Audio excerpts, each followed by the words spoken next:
Greetings, Blood Bowlers, and welcome to the All or Nuffle podcast, your one-stop shop for all things Blood Bowl. Greetings, Blood Bowlers, and welcome back to another episode of All or Nuffle. And Gavv has very kindly joined us for another episode, and today we're going to be discussing another one of his favourite teams. Is it fair to say these are the team that you've played the second most amount of games with? Yeah, I'd say so, yeah. We're going to be covering the Dark Elves. The slightly less centred around winning games, cousins to Wood Elves and things. They really kind of just turn up to...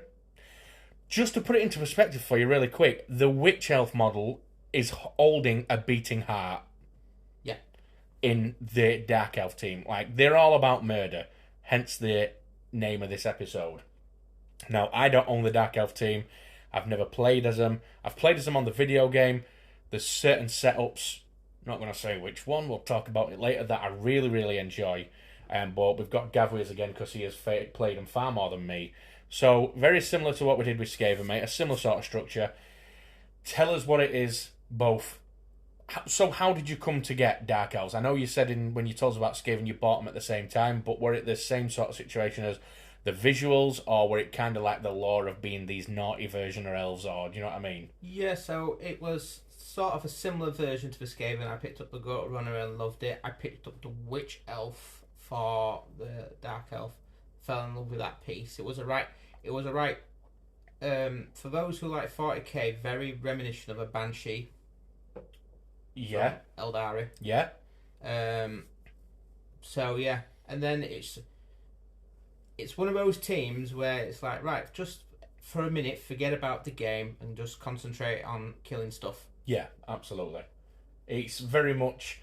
I mean, we did have a little conversation before we started recording, and we compared Wood Elves to Dark Elves, and it's very much like what Wood Elves lack in strength, they have earned in the passing ability. Yeah. And what Dark Elves lack in the passing ability, they have very much gained in strength and the ability to just straight up murder people. Like, that's kind of the gist. Yeah. So,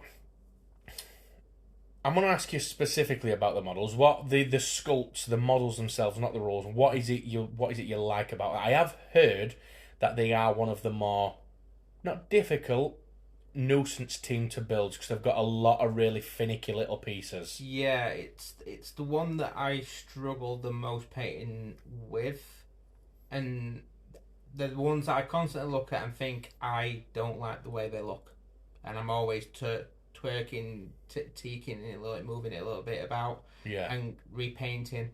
But honestly, if I had the money, I'd buy completely 2 more sets and go right from the off. But the only problem is I've won so many games with these, it'd be hard to let this There's team a bit go. of sentimental value with these guys. So, similar to what I asked you with Skaven team, mate, obviously we know what you like about them visually. What is it that drew you towards them on a rule side of things, like the meta side of things? Yeah, so once you buy your first couple of teams and you sort of realise where you're going, maybe you want to sort of go into a different route, and that's how I felt. Maybe I wanted to ease myself into more of a bashing team.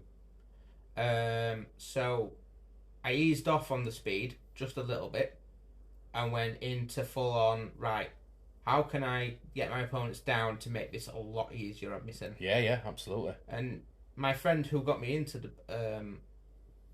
Blood Bowl, Will, is a particularly good Dark Elf player. Was really, really good at playing them, and he like showing me all the little tools and tricks of the trade. Yeah. So I sort of like, wow, it was basically monkey see, monkey do. I was like, I want a piece of this. Do you know what my favourite trick of the trade with Dark Elves is? Is praying that your opponent leaves one of their players 2 squares front sideline within range of one of your Witch Elves. Yes. Anyway, carry on. Yeah. Or just the general mismatch that the Witch Elf, while the Wood Elves, everyone knows their speed, they're built for speed. There's a lot of stuff that most teams you're going into knowing kind of what they're about. Mm-hmm. Dark Elves, they are shadowy. Yeah, absolutely. They're the point where what's going on, and it's like you'll be surprised of what skills they have. Yeah. And you look at it and you're like, hang on a minute, what has Yeah, happened here? I think. Do you know the people who are at the biggest risk to coming undone against Dark Elves? And newer players who see, it's Elves. These guys are going to be fast, and I can just push them around. Suddenly to find out, like, although they're not quite as strong as other Bashy teams, these guys are definitely going to get stuck in a little bit more than other Elven teams. Yeah, and then it's, oh, I've heard about this team, and it's like, right, I'm going to do this. And then you realise that, oh, I see what he is doing. Alright, I'll switch up a little bit, and there's a lot of switching about, and a lot of much of like a talent tree to go down, and you're like, right, I see what you're doing. I won't focus too much on that. I'll go for this. Or like, plan A isn't working for me. I'll switch to plan B. Yeah. Or, right, okay, I'm not doing particularly too well in this. Let's level the score a little bit. On the bodies. Yeah. So, out of the 4 Elven teams, this is us including High Elves that haven't got an official team for 2020 edition, but we are going to still include them. Yeah. Where on that list of 4 do these come? Second. Yeah. Second to Woods. Wood Elves. And I'm assuming High Elves third and Elven Union / Pro Elves fourth. And it sort of builds into the lore, because in the lore, the Elven Union are the ones that were rejected from the other 3 schools. Yeah, they're kind of the outcast elves, aren't they? Yeah. However, that doesn't mean that they're not a good team. They're fantastic. I think that in a league setting, I mean, we just had a quick conversation, like we were discussing what sort of teams we'll discuss in future episodes. Because, as I said in the very first episode, there is going to be some that I record on my own, but Gavv was just saying which teams he would kind of like to be present for if we can organise it so that I he can help him in any way you can. Yeah, because there are definitely teams like, for example, Underworld Denizens. I've played against Gavv as playing them, but I've never played them myself. I know very little. I'm gonna need, some help. Not only that, but as I said to you before, mate, if there's any, even if it's a team that you're just interested in talking about, just let me know. Yeah. As long as the schedule's aligned, we'll get involved and we'll have a back and forth about it. Yeah. But yeah, I think second place is probably fair as far as Elven teams go. Yeah. For Dark Elves. I think you'd say they're around about the same. I would. Yeah. Although I do think if/when High Elves get a 2020 edition part, they'll be top. They'll be top. They will be top. They'll That's knock, what Games Workshop do. They'll knock Wood Elves straight off the pedestal. Yeah. And like even the Teams of Legend roster is already pretty impressive. I think that, if I'm honest, I think that the High Elf roster we've got now as Teams of Legend and the Dark Elves are kind of tying. Yeah. However, if you forced me to choose, I would put Dark Elves second and High Elves third. But if I were allowed to put them as, I would kind of say they were on the same tier. Yeah, I mean, I'm only putting Dark Elves on second. It's just because they are absolutely versatile. Yeah. But I imagine there's sort of a finite point with High Elves that you right, this is where they are, and I can't really get much better than this. Yeah. I mean, one thing's for certain, when they do get a team, they will become the best passing team in game. Yeah. 1,000%. Yeah. Wood Elves will just... I imagine they'll drop the movement, so they'll probably be just as, or if not, a little bit faster than Dark Elves. I mean, I've got the High Elf roster up on my screen now. I'm not going to go into too much detail. It's an expensive team. Yeah. A very expensive team. You've got an option for 4 players. 2 of them are 100k. Another one is 90k, and the linemen are 70k. So that's a very expensive team. I would imagine we'll see How much are the rerolls? It doesn't actually say. I imagine it's 70k. 50. So...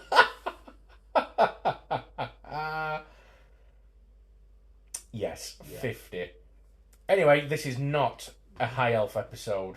No. This is a Dark Elf episode. Yeah. So, similar to last time, mate, unless there's anything else you want to cover in the overview section before we move on to positions. No, I think all I can say is if you like your dark dealings, these are the team for you. Yeah, these are the perfect team if you've got an affinity for elves, but you don't want to play elves that identify as fast and nothing else. Yeah. These are the perfect ones that are like, I do want to run rings around my opponent, but while I'm running rings around them, I want to break a couple of ribs. Yeah.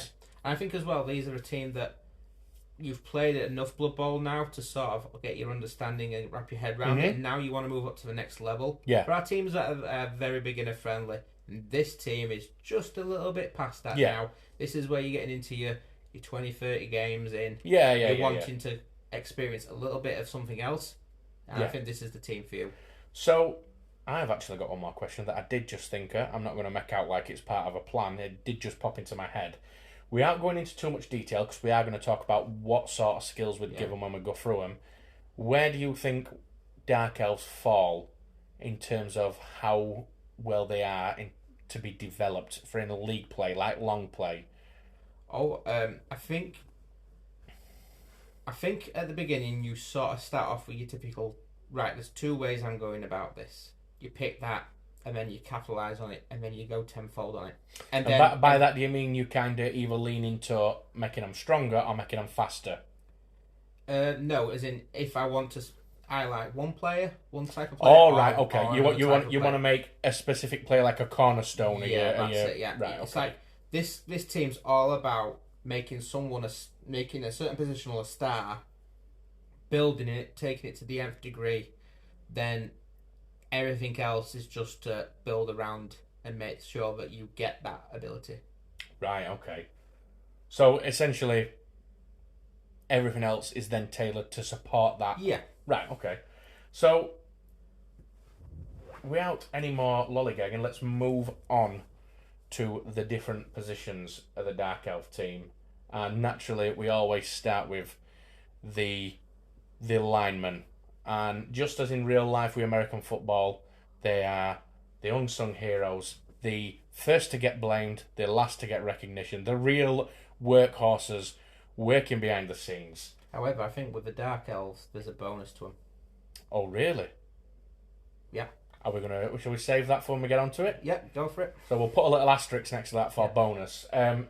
You can take 0 to 12, which is actually quite a bit lower than most. You can usually do an entire team. And I think that's because of other positionals. It forces you not to sort of pigeonhole into. It's basically these are try and do something else with them. Yeah.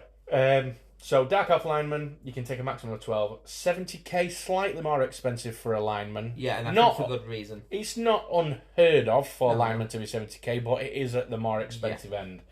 We're sitting at 6 movement, which is pretty bog standard for a movement for a lineman. Again, bog standard, strength 3, edge 2+. We just come to expect that from an elven team, even Dark Elves. Passing 4+, which is not terrible, as we discussed with Skaven. They had a lineman who could do 4+ on Skaven. Yeah. Here's the kicker though: 9 armor, 9+ armor, and this is the asterisk. 9 on a lineman is fantastic. It's fantastic. That's where your 70k come from, isn't it? That's your 70k. I mean, you're talking orc, dwarf territory. Yeah, absolutely. Yeah. And I think it's the versatility and the primary skills that gives them that. I was just about to say agility in general is for any fast team, they're the two that you want. Yeah, of course. Straight away, because you can, if you want to play protective, you get into your agility and give him dodge. He's dodging away from contact, so he's not getting hit every turn. Or if you want to be a bit more stand and fight, you can pick your block. Obviously, there are other skills on block and dodge, but they're the kind of like the two schools of thought, aren't they? And I think it's basically yet again down to the talent tree. You basically would split your wood elf lineman in half. Half of them you give the general skills and sort of help do the blocking. The other ones you turn into your scoring potential. Yeah, absolutely. And then secondary strength, and to be honest with you, mate, with Dark Elves, there are a couple of strength skills you might want to dish out. So it could sometimes be worth holding on to that SPP and hanging on to it and getting some strength skills. I mean, we're talking maybe not guard. Mighty blow. Mighty blow, yeah, mighty blow. What else? Let's have a quick think. Brawler. Brawler is another good one. Thick skull. Thick... So not only are you hitting and Yeah, breaking the yeah. armour, you now have to get a 9+ in order to take them off the field. Yeah. Stand firm, strong arm, grab. I mean, Grab is a good one. I mean, Do you know Do I why need grab? to Do you say know more? why grab is a good one? Because obviously it's a ball control skill. You can choose where your opponent goes.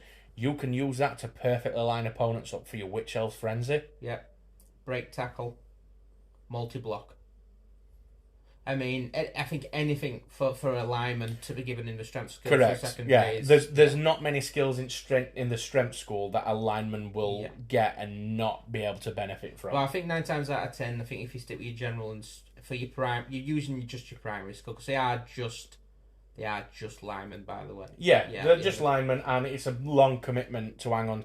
I mean, what if you save up all your SPP to get your first secondary and he gets killed a game before he gets... Do you know what I mean? It's a long time. Whereas if you take it a primary as soon as you can get it, they might not have died because they've got that extra skill. Yeah. So, after we've spoken about the linemen, we move on to, controversially, my favourite positional on the Dark Elf team. Yeah. Which surprises people, because a lot of people would argue that the 3 remaining ones after this are unequivocally better than the runner. But I will detail on why it's my favourite a little bit later. So you can take a maximum of 2 Dark Elf runners. They're going to set you back 80k each, which is 10k more than a lineman. But you get an extra movement sitting at movement 7. Still got the strength 3. You got 2+ agility. You got a passing of 3+, so with a couple of skills you can even turn him into a passer if you want. And 8+ armor. 8+ armor's average for a elf skill. It's nothing to be like shocked at now, but it really comes into its own with the skill that it starts with for me. It comes with dump off, and for anybody that doesn't know, dump off essentially allows you to quickly make a quick pass, which I believe is 4 squares in distance. A quick pass. 3 if it's a quick pass. If it's basically a quick pass, so it's 3 squares, isn't it? So I'm including the one you're studying as well. Yeah, So, of course, yeah. it allows you to make a quick pass to any square. It could be to an empty square just to get the ball away, or if you've got a friendly teammate in range, you can throw it to them before the opponent hits you and knocks you to the ground. So the good thing about that is if you get it to one of your players, the ball's safe, you retain possession. If it doesn't get to one of your players, it's out of the way. You can choose someone it's out of the way, and they're not going to be able to immediately pick it up from one of the squares around your body where they knocked you over. For me, I think possession retention is one of the single most important things in Blood Bowl. I will sacrifice a lot of things to keep hold of the ball. Yeah. I know you asked me a lot of questions. I'm going to ask you. Yeah. If you had a Skaven or a Wood Elf team, and how quickly would you be putting dump off onto one of those players On either a Wood Elf or or a a... Skaven team? How Quickly into a league, say, would you be? Not very quick. But it'd be on your mind. It would be on my mind. Yeah, I I think so too. think the wonderment around dump off on the Dark Elf team is that what I'm trying to get at is there are other skills on the list to get for passers and runners in other teams. However, I don't think people truly appreciate the value until you've got it for free as standard on the Dark Elf team. Yeah. Like, I think if you get anybody to play Dark Elf, and if Dump Off pays off for them half a dozen times, that'll move Dump Off so much higher up on radar for them when they're playing other teams. I think there's nothing better than when someone thinks they've got you. They've broke down your defenses, and they think they've got the ball runner, and then you dump off. And 9 times out of 10, someone is going to be close by. And on this team, there's a lot of catching potential. Yeah, absolutely. And then it's basically, what am I going to do now? I've just spent all my time investing into dumping this off, and 9 times out of 10, you're going to be passing it on to a stronger, more versatile player. They've blocked your runner and are worse off for it. Yeah. In terms of ball control. Yeah, because then in order to do that, they've probably created a hole. Yeah, definitely, absolutely. Naturally, access to agility in general and pass and passing. I think that's with the passing of 3+. and access to passing skills, you get them accurate early on, you have got yourself any other Elven passer. Yeah, any pass, and then basically you can turn it into a catcher as well. Easily. Yeah, absolutely. All you've got to do is catch skill. Yeah. Diving catch, which is a massively underrated skill in my opinion. So that you can accuracy on the pass. You could take two, turn one into a throw, one into a catcher, and you've got yourself a really handy dandy passing game on a Dark Elf team that really by design is not fantastic at passing. Suddenly becomes a very viable option while still retaining the capability to murder from its other positions. Yeah, I mean a lot of old school Dark Elf players don't like this model. Try and not tailor towards it and go elsewhere. However, I find that this one is exactly what they needed. If you're a Dark Elf player and you register a Dark Elf team for a league and you don't take runners, you are absolutely fucking insane. Yeah, you need to take at least one. I'm taking two. Yeah. And my reason for it, if this is league play, my reason for it is, as we just stated, you've got two players there that you can immediately turn into. You can have two throwers if you want. Everybody else has got agility 2+, so they're all catching them 2+. Yeah. Or if you want someone who's even more adept at catching, give one of them catch, you can turn it into a catcher, other one a thrower. As we just said, sure hands.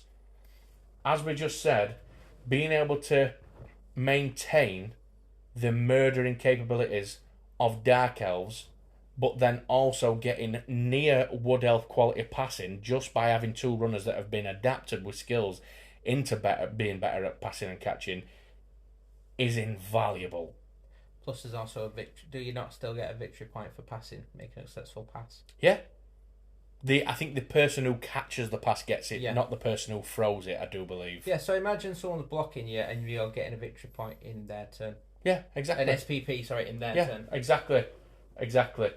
Yeah, I definitely think it's the Dark Elf runner is overlooked, and I think the starting with dump off and the versatility, as I just stated about what you can turn it into in league, is what makes it my favourite. The other ones, as good as they are, they're very much like what you see is what you get. These have got a little bit of mystery, but it's kind of like, we're just runners and we can throw the ball when we get hit, but the potential is just insane. Shadowy Dark Dealings again. Exactly. It's well within the theme. And yet again, I wouldn't say this is this isn't the underrated player. No? No. This is the second most underrated player. I know which one you think is underrated, but me and you are actually very much aligned on the value of that player that you're referring to. But we'll get to that anyway. So, after Dark Elf Runner, we move on to the Dark Elf Blitzer. We can take a maximum of 4, and these guys are going to set you back 100k each. For your 100k, you get 7 movement, 3 strength, 2+ agility, 4+ passing, and 9+ armor. The stat line for 100k is alright. Yeah. It's about what I would expect. It's where you need your blitzer to be. Yeah, it's about what I would expect to play. The fantastic part is you can bring 4 of them. So you can tailor solely towards being a blitzer. Exactly. And then the skill, they all start with block. That's where you're 100. If they didn't have block, with that stat line, you're looking at 90k. You're paying the extra 10k for block, in my opinion. Access to agility in general, secondary, passing and strength. So, again, if you're willing to say about that SPP, somebody else who can do a little bit of passing if you want to. Yeah, like this is like I said, this is generally, if you're doing a league, somewhat where you would consider a path going down, featuring heavily on the blitzers. Yeah. And to be honest, you won't go far wrong, because first set of skills you'll be giving him is dodge. You got blodgers for 4 blodgers. 4 blodgers. 4 blodgers. Yeah, and I mean, all you get losing from a war dancer there is an extra movement and leap. Pretty much. You're getting an extra piece of armor. Yeah. And I'd sacrifice that 9 times out of 10. Yeah, no, absolutely. Absolutely. And as we all know, block is one of the most invaluable skills to start with. And it's kind of like the typical Blood Bowl formula. Oh, it's a blitzer, give it block. Yeah. That doesn't happen as much now, where with newer teams where blitzers automatically get blocked, but that's one of those old school Blood Bowl formulas, where we said linemen don't get skills. Blitzers almost always across the board got block. Yeah. by default. Yeah. So that's kind of like a little bit of like leftover from that. So Plus, I think you can give everyone a little bit. You can give one of them. Say if you took 4, you give one of them guard. He's Yeah. going to be well. You're going Yeah. to give one of them tackle. Okay, now he's destroying dodgers. you essentially you give them jobs. Yeah. You give them routines Yeah. like to follow with based on the skills, don't And you? then all you're doing then is just churning out. Even if you lose a blitzer, I think it's more of a durable list if you went down. You know, if you tail to the blitzer builds, you're building for stability. The fact is, Yeah. you ain't going to be losing a lot of players. No, absolutely. And so what? Bear in mind, it's already got block. I'm assuming with primary agility, what you would give them dodge. Yeah, I think for dodge me, or like I said, if you're giving them the more block ability, tackle. tackle. Yeah. Is there any what strength for if they've got strength as a secondary? What strength would you give them? Or are these another one of them that would benefit from any strength skill? Any scenario, probably mighty blow. Yeah, on a blitzer with block, 100%. So after we move on from the blitzer, we move on to the assassin. Yes, definitely for me the most underrated player. Now, although I said that Dark Elf Runner is underrated, I do agree that assassins are vastly underutilized on Dark Elf I dare teams. say in the entire world of Blood Bowl, this is the most underrated player. Really? I go as far as that. Wow. And it was only because I had my friend Will round recently and we had a game. He played Dark Elves, I played Wood Elves. And I said, have you ever played with an assassin? No. Play with my assassin, see how you get on. And by the end of it, he was absolutely sold on it. Yeah, absolutely. So you can take a maximum of 2 assassins. They are relatively cheap for a positional 85k. I think they're not cheap enough. Really? What would you take them down I to? take them as 80k, exactly 80? the same as Runner. And I imagine that if we ever get a new version of Blood Bowl, that'd be something that I would seriously consider looking at. Yeah, definitely. So 85k, movement 7, as we know, pretty standard for Elven teams. Strength 3, agility 2+, passing 5+, so you're not going to be doing pretty much any passing with him. No. Armor 8, which is, again, pretty standard for Elves. But this guy, for me, really comes into his own and is mainly neglected and overlooked in his skill and traits section. Yeah. He's got 2. We'll go through the first one first. Shadowing. Yeah, it's a good skill. I think it's one of them skills that don't get took because people just don't know what it does. It's a hard skill to grasp and get your head round. However, it's almost a certain take. If you didn't have visibility with an assassin, I wouldn't be saying it's on. I think it's needed. No, because the biggest selling point of an assassin is its second skill. We're going to talk about in a minute, which requires being in base contact. Yeah, and shadowing allows you to do that. Because for anybody who doesn't know, shadowing is when somebody dodges away from you. You roll to see if you essentially follow them. Yes. You basically fill the square they vacated, and you can keep going and going, can't you? If they keep moving away. And it stops those people dodging out, because if they've dodged out successfully and they've had to use their dodge skill, that gets then taken away. You can only dodge out once. It gets then taken away. Yeah. If you per activation, you only use dodge reroll once. If you've lost that on your first dodge out and then shadowing, you're successful with your shadowing and you move next to them, they will be very, very reluctant to keep dodging out. Absolutely. And the reason this is so valuable is because they have stab as a second skill. And again, this is another one. Maybe assassins get overlooked so much because people don't know what stab is. Yeah. Maybe newer players and people who are not as deep into the community. Like I said with this game, I had to explain what stab does. And you were like, what? Yeah. So again, for anybody that doesn't know, stab, essentially, instead of performing a block action, you can do a stab action. With them being assassins, like generally they have like a little blade or whatever. And you don't have to roll the blocking dice. There's no pushing back or anything like that. You literally just roll straight armor. Yeah. You use your stab for that activation. You roll straight armor. If you break the armor, injury roll as normal. So you get And the chance.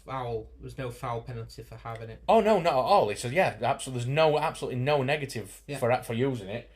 You completely rule out the need for blocking dice and just get to attempt to kill them straight away. And you can use it as a blitz action. Correct. And the fact that you get 2 means you can do that twice a turn. Yeah. Insane. Yeah. Don't get me wrong. You might find if you're playing against a team with a lot of 9 and 10 armor, probably might not pay off as much. But stab against lower armor, it's gonna be a big player in your how you play your game out. To be honest, there's not a fair few points as well that you'd be sticking them on the line, and just if you feel confident, going for a big guy. Oh god, yeah. I mean, stick them both there and let them both have a go at big guy. 2 chances at it. Why not? Yeah, definitely an unsung hero. Obviously, access to agility in general as primaries, and passing and secondary as passing and strength. As secondary. I'm not so sure what skills I would give an assassin. So, nor do I really. However, what I would generally say is try and put something that helps you with the stab ability. Mighty blow. No, that's a strength. It's got secondary strength though. Yeah, tackle. Tackle. Yeah. So them dodging away and shadowing. Yeah, because they'd have to continue doing that. Yeah. Trying to think what else. Leap. Leap would be a good one. So imagine leaping into a free space and then stabbing somebody. Giving that leap would actually make it a pretty successful cage diver. Yeah. Can you imagine?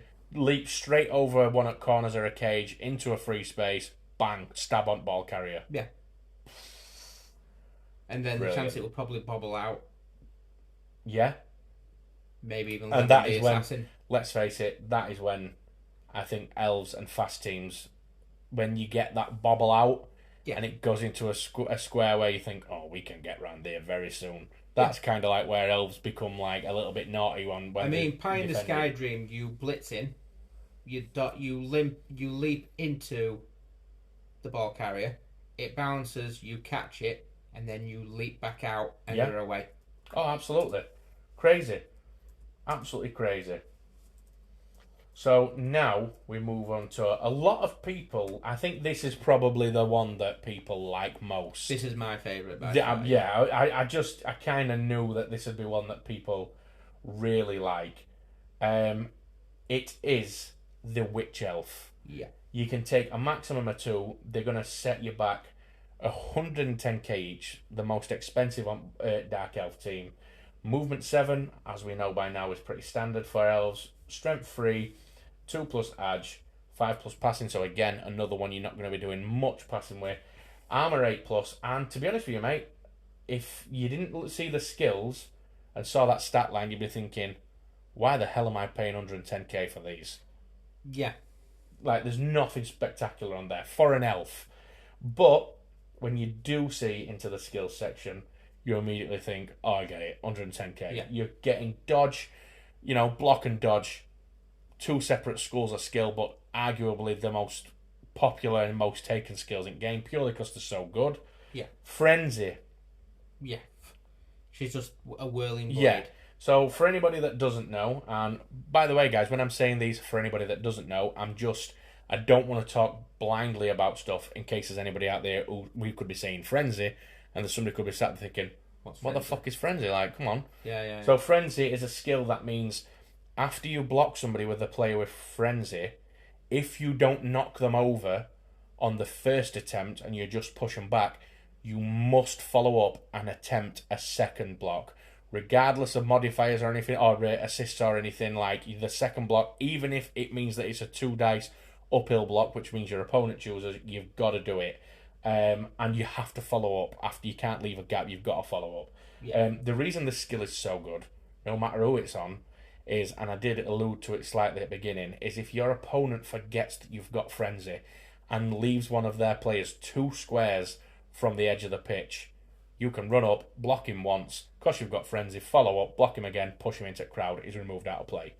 Yeah. Even if you don't get injured, he's put in reserves. That means your opponent's a player down. It's a general skill as well. Yes, it is. God, yeah. So absolutely. imagine an assassin and a blitzer with frenzy. In fact, any of the elven team, any elven team, any dark elf team, any team member with frenzy, you won't go far wrong, including the lineman. It's crazy. Honestly, so good. And then not only do they get that, they get jump up as well. Yeah. So jump up removes anybody that doesn't know, if you've got a player that starts prone at the beginning of a turn, standing them up costs them free movement. So if their movement's 7, after standing up, they can then only move 4 squares. However, we did have a little conversation a bit back, I don't know if you can remember, about the second part of jump up that so many people either forget or don't know about. Can you remember? Probably not. If you've got the jump up skill, right, I'm just going to quickly read it off here just to make sure I've remembered it properly. Yeah, I have. If you've got the jump up skill, not only can you stand up and not have to pay the free movement, you can declare a block while prone. Oh, wow. To a player adjacent to the square you're laid down in. Yes. You have to make an agility test, but you get a +2 modifier to it. If you're successful, you can stand up and immediately hit the player adjacent to you. Well, that's 2 plus.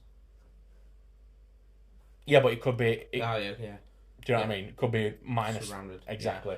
Yeah. Is it a plus? But there are players out there who've got jump up that aren't. Yeah. Think of the centaurs from Chaos Dwarves. Yeah. It just says jump up is an agility that allows a knockdown player to use his or her full movement after standing up instead of -3. In additional to this, a player that was prone and has jump up can try to make a normal block action if they pass an agility roll with a +2 modifier. However, this action must be declared before they stand up and not after. Crazy. Very good. That's fucking stupid, isn't it? You don't even need the modifier on these guys. No. And I think as well... She gets... I wonder if... Does she get to use Frenzy? Yeah. Wow. Frenzy always has to be put into place. You can't take Frenzy away. It's not like an option. You do know Stand Firm cancels Frenzy out, though. Yes. Which is... Yeah. Pisses a lot of people who play Corn off. Oh, yes. So, yeah, she's got access to Agility General as primaries and secondaries, passing and strength. I don't even think we need to go into it. It's kind of...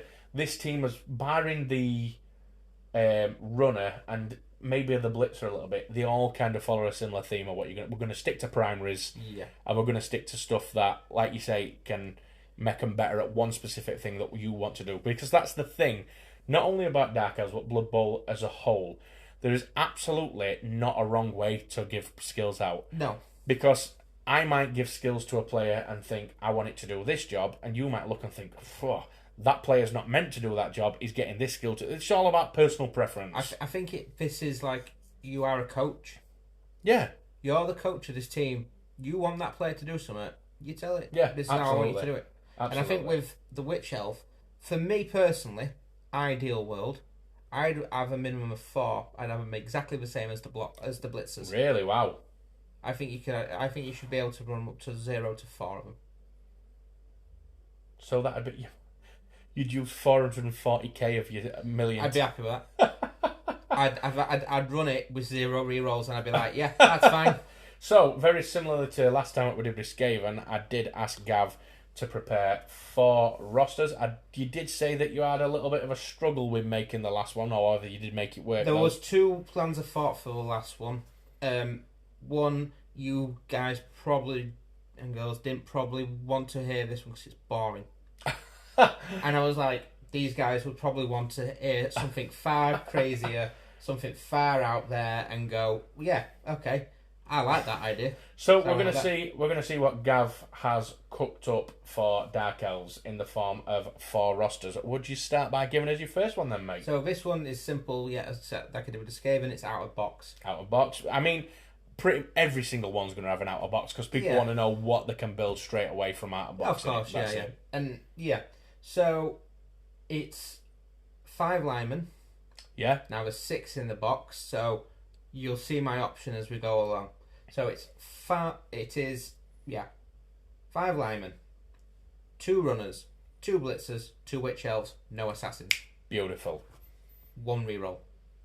And I see that I don't like. So you could take that reroll away and add another lineman and have 12 players. Or, like I said, keep the reroll. How much are rerolls for these guys? 50k. Can we not? Nope. Can we not drop a runner and get an extra lineman? No, it's 11 players. You would have to... It's a perfectly solid list, but it's just personal preference. I don't like playing with 1 reroll. I think the more and more you'll have me here, I will always start off my first one with out-of-box teams. Because that's how I imagine new players would want to Yeah, absolutely. 100%. Yeah. And I think, unfortunately, that's how it's going to be for Dark Elves. It's a good team, though. You get access to everything that they have to offer. The only thing is, like, if anybody asks me, I will always advise never playing with 1 reroll.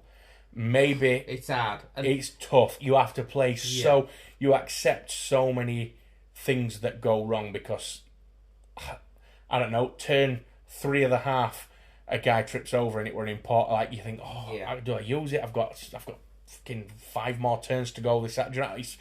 It adds, for me, it adds that extra bit of pressure. Yeah, that I can't cope with. I find rerolls for the Dark Elf team hard to come by. Yeah. But there's enough in the team for you to sort that out. Yeah, absolutely. So that was out of the box one. And nice. Do you know what? I think the best way to describe the out of the box roster is it's very balanced. Yes. Because obviously the boxes are designed to give you the best taster of that team from buying a single box. So they're always going to give you a little bit of everything, aren't they? Yeah. On to your second one then, mate. So, Team 2, this is for all you Blitz fans out there. So, this is Max Blitz. I'm assuming we're maxing blitzers. We have got 1, 2, 3, 4, 5, 6 linemen. 6 linemen. 1 runner. And then the rest, so that's 4 blitzers. 2 rerolls. Now, you see, although that list is actually very appealing to me, you get the runner, you get 4 players with block early on. There are plenty of people out there who would call you absolutely insane for not taking witch elves, and I'm sure you're one of them. Yeah, it's not. This isn't my build. Obviously, I asked you to build lists that were varying in like play style and type, and you've obviously clearly done a good job of it. But I think both me and you would call somebody insane for using that list. If somebody rocked up with this, I'd be okay. Fair enough. I mean, fair play to him for. If it had SPP and I looked at the SPP of what they've put on it, he could change my mind. He or she could very much change my mind. Yeah, but definitely. Personally, I'd look at this and go, okay, fair enough. Yeah. If we were playing League, this is exactly the team I would want to be playing first. Yeah, if somebody came up to you and said, "Oh, you're playing the Dark Elf, Jonathan." He's bringing Dark Elves. And then he rocks up and doesn't have a Witch Elf. You think, oh, yeah, nice one. Yeah. I'd be like, game on. No Dark Elf or Assassins. Yeah. You just think, brilliant. So, other than the runner, everything has 9+ armour. Yeah. Yeah. So, I would first eliminate the runner, and then watch him struggle, and then then I'd struggle to sort of eliminate everything. Yeah. But that on the other end, if I was running this one, I'd be like, right, they got rid of my only chance of scoring. Right, fair enough, I'll use my blitzers, and I'll just ram the ball down the throat. Yeah. Absolutely. I feel a little bit better about this one because there's 2 rerolls. Yeah. I always feel safer because you can use the first one for a really stupid fuck up, and then the other one can be saved for desperate measures. Yeah. That's the way I always look at it. Do you know what? Despite no witch elves, I think it's an insane list for no witch elves. However, I think that'd be a very interesting list to see what somebody did with it. Think of a 12-game season. I'd love to see what that list looked like by game 7 or 8. Oh, yeah. It'd be and just where they went with the blitzers. It'd be very interesting. And to be honest, I don't think there's a wrong answer. No. I mean, you've got 4 blitzers. If you want to cage it all the way down, you've got all 4 corners with block. Yeah. They get access to agility as a primary skill. Give them all dodge. You've got 4 corners of a cage as blodgers. So think of all 4 cage corners And what does the runner have a natural skill of? Dump off. Right, okay, which one am I scoring with? Correct. I'd actually sit in the middle of the field, wait for you to block me. Yeah. I'll either wait and score in the last turn of the game and get a 1-0 victory, or what I'm going to do is I'm going to wait for you to block me. And then I'm going to go to the adjacent blitzer and go, right, he's chosen. Run it up. Run it up, man. Yeah, that's an interesting list. That do you know what? I may one day buy a Dark Elf team and buy some extras to play that. You'll be probably buying two, because I look for singles of blitzers on eBay, and they are very, very quick gone. I can imagine. You might be just better. You'd be time spent will be better with buy two and sell spares. Buy two, yeah. Yeah. So what have you got for us as a third option, mate? Oh, I've got a treat. A treat? A treat. This is a treat. This is not Dark Elves. This is Daughters of Cain, Murder Elves. The namesake of this episode. Yeah, these are absolute murder. Yeah, I'm on board already. Right, so 5 linemen. 5 linemen. 2 rerolls, so... Yeah, tell me rerolls early so I can calm down. I thought I'd save your breath. If I find out rerolls early, I can enjoy the rest at least without worrying. So 2 rerolls, Harry. Take a side. Yeah. Right. 5 linemen. 5 linemen. 2 runners. So you're happy there. There we go. Maxing out on runners. Yeah. 2 well, dump wait, off. There's more. 2 assassins. Beautiful. 2 witch elves. Beautiful. What else do you need? Fantastic. I mean, the blitzers that are just sat there waiting to be bought, and with all the murdering and all the touchdowns you're going to be scoring, you're not going to be far beyond buying your first one. That's a great list. I mean, that's a beautiful list. For those who love the blitzers, you'll find 2 more who love the witch elves. Yeah. And for me, I think this is just, whether it's 11s, this is 7s, with it's anything, I think this is the build that people would love. So, let's just quickly run through it. So you got 2 assassins, 2 witch elves. Already, without considering any other position on that roster, you've got 2 attempts to stab per turn and 4 blocks in the form of the witch elves. So, think of this. Cost of frenzy, obviously. Yeah.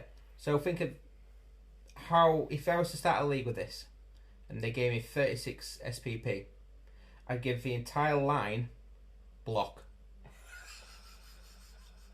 Yeah. And once you give a lineman block, and then I give you are only 1 movement lower than a blitzer, and then everything else is the same. Yeah. And then you've got 1 left to put on a witch elf, which would be catch. Yeah.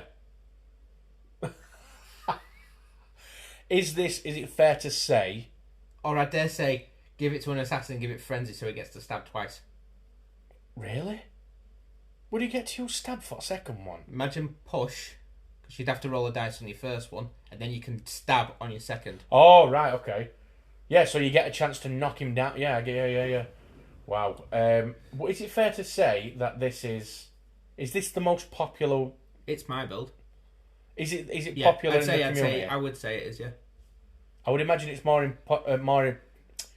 popular in competitive settings. See, I would say so, but the blitzer one is. From what I remember people saying, I mean, feel free to message Harry and tell me which one you prefer. But yeah, there should be a comment section now on Spotify. Yeah. It allows you to do a Q&A. So I would say, which one do you prefer? Yeah. But I would say a lot of people would. I think competitively, I think it's the blitzer build because of the armor 9. Yeah, I get that. However, for funs and gigs and those people who just love that murder a bit too much, it's the murder elves. This is definitely the most fun list. Yeah, of course, yeah. The most fun by far. Yeah, I ran this in a 7s tournament. I think you remember the 7s tournament. Yes. And unfortunately, in the first roll, I played against ogres, but there weren't many nobles at the end of that game. Oh no, okay, yeah, I can imagine. Absolutely. So, yeah, that is the most fun one, and the one with the runners and blitzers was the most interesting one. Yeah. I do believe you've got a really weird treat for us for that last one. Yeah. So, no rerolls. Oh my god. Oh my god. No. So, anxiety. Way So, up. thanks for joining us for this episode, guys. 5 linemen. Yep. 2 witch elves. 4 blitzers. Oh my god, it's such a good list, but no rerolls. Yeah. What's the team value of that? Is there any money left over at all? 30,000. Put all that into assistant coaches and then yourself a free reroll, I suppose.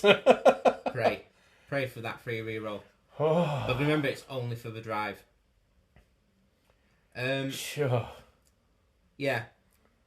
The only other one I could think of, so this was the alternative, is going linemen across the board. All 11 linemen. And then that gives you free rerolls. Boring. It's very boring. You are not playing Dark Elves and playing that list. It's very boring. Why? It is very boring. Why would you do that to yourself? But I mean, I suppose you could. there are worse teams to play all linemen. I mean, look at the linemen. Movement 6, strength 3, 2 plus edge, 4 plus passing, 9 plus armour. I reckon you could win a couple of games. Yeah, because you'd stick 3 of them with dodge, 3 of them with block if you did a 36 SPP. Yeah. Yawn. It is boring. I would like to see somebody pull it off, though. Yeah. I prefer this list. Yeah. I prefer the no rerolls. No guts, no glory. If I fail, I'm going to fail hard. My favourite, as I said, the Daughters of Cain, the Murder Elves, is the most exciting one. However, I'm a sucker for like a project, like a bit of a work in progress. So I really like number 2, the one with a runner and blitzers. Yeah, the single runner and a blitzer. I like that one. That's pretty cool. I'm not going to lie. Because I jigged it around a little bit and I was like, well, what else can I take? And for a bang on a million, I was like, right, okay, I can fetch one run. And I thought, well, that's kind of, okay. But I couldn't fetch anything else, so it was either another lineman. And I thought, no, because I'd want someone in the backfield picking up the ball. Yeah.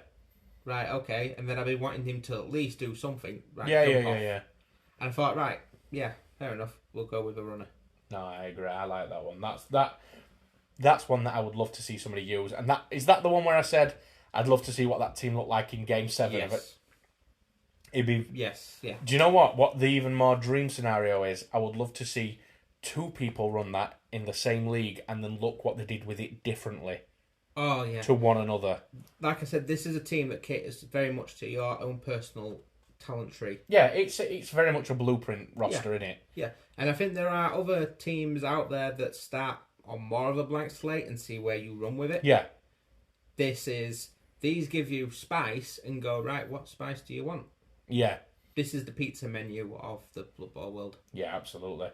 Could not agree more. And that's them all in it, bud. No, that's all 4. I mean, I think that 4th one, it was a bit out there, I'm not going to lie, but this is I think this is quintessential old school. Yeah.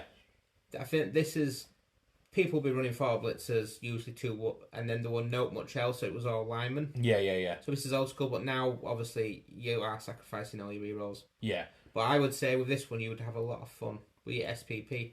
Like, you give all, like, if 36 SPP, you give your 2 Witch Elves block, you give all 4 of your linemen dodge. Yeah. But what else? I mean, your rerolls there are basically right themselves. Pretty much, yeah. Absolutely. So, we'll end this one similarly to how we ended the other one, mate. In one sentence, if there's somebody who's undecided whether they want to pick up a Dark Elf box, what would you say to them? Imagine a long day at work and you've slogged it out, and then you wanted a quick game of Blood Bowl where you actually took your frustrations of the day out on people. This is like, so what you're trying to say is like, these are like the Blood Bowl equivalent of like a rage room where you get to smash microwaves up and shit. Yeah. And also, there is a fair amount of hate from the community on Dark Elf players because of the murderer pack. Really? I've come up against players and they've gone, I'm taking out your assassin straight away. Why? Because I do not like them. And I'm like, yeah, spend your entire game taking them out. I don't care. I'll do it with the blitzers instead. I'll do it with the witch elves instead.